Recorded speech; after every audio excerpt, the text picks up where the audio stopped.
Very rational. That's great. Yeah. That's great. But, my concern is this, and the item I saw this morning from Rich Cimini of ESPN.com, collecting the various quotes, the Sauce Gardner quotes.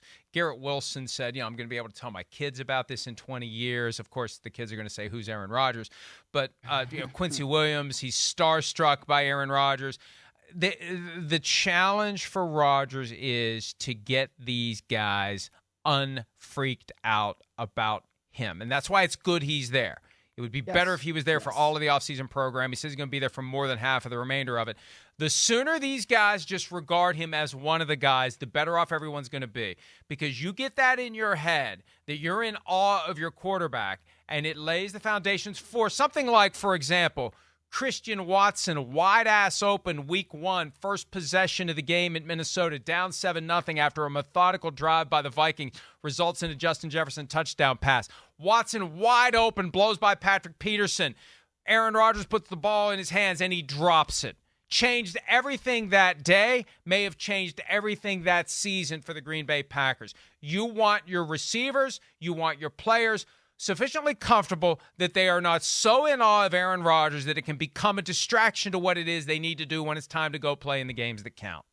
Absolutely. But kind of like you said, that's why it's good that he's there now, right? Because it is kind of, let's get all this starstruck stuff out of the way, right? You just got to see me as one of your teammates. And it's one of the things that we criticized Aaron Rodgers for a lot last season, in contrast to a Patrick Mahomes who brought guys down to Texas and worked out with them during the first part of the offseason program, made everybody comfortable, kind of got rid of that specter of Mahomes, and then we saw the results in the regular season. I think that something similar could happen with Aaron Rodgers with the New York Jets now that he is there. He is in the building. He's Mr. New York, right? He's going to all these sporting events and he's taking teammates and stuff.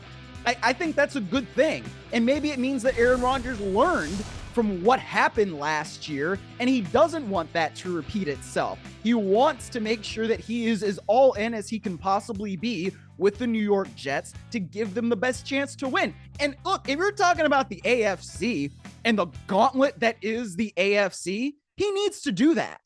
Because it's not just, the Mahomes of the world and the Joe Burrows of the world and the Lamar Jacksons of the world that he's got to compete with. I mean, Miami got Vic Fangio as their defensive coordinator, and a lot of what is their success is going to be determined by Tua Tagovailoa's health, but that's an opponent you got to face twice a year.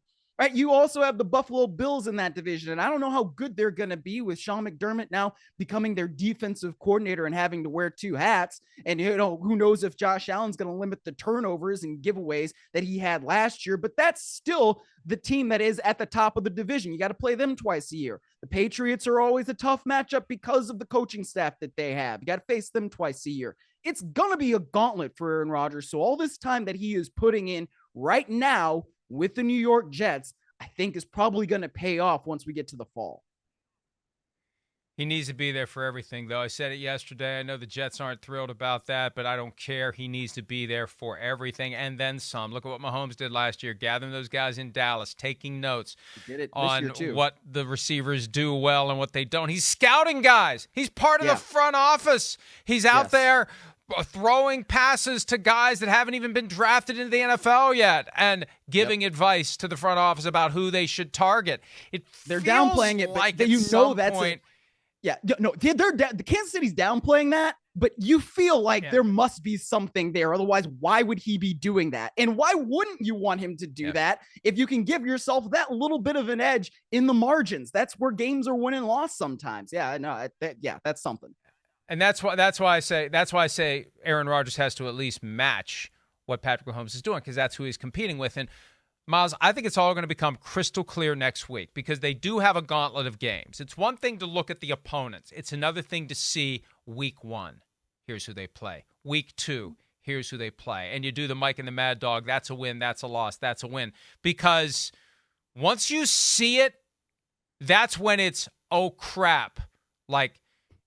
I still believe they didn't go get Aaron Rodgers to make themselves Super Bowl contenders. They got Aaron Rodgers to prevent from sinking to the bottom of the conference. This is just dog paddle our way through this gauntlet, as you called it, of games that once we see the configuration in the past couple of years, I mean, they've got all their tough games early. I don't know what it's going to be this year, but it's going to be specifically structured to maximize TV audiences. And we're going to see them. There's talk about Monday Night Football, Week 1, Jets-Giants, anniversary of 9/11, ABC, ESPN, multicast, Eli and Peyton doing their thing right out of the gates makes sense. And I think it's going to keep going from there. There's at least 10 games on that schedule that are going to be in standalone platforms, whether it's late afternoon on a Sunday or prime time. So you got to get everybody comfortable and on the same page quickly, because by the time we get to the middle of October, this is a team that could be 2-4.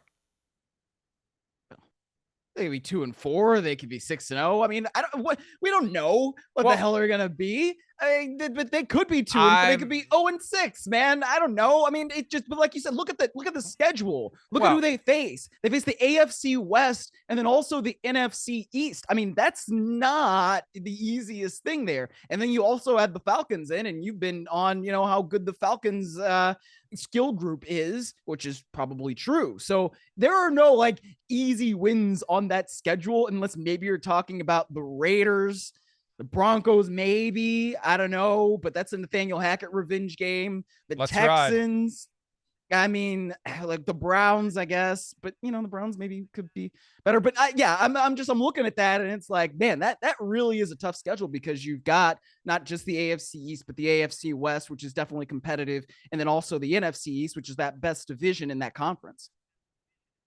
I'd want to start with the Texans, get them before CJ Stroud hits a stride.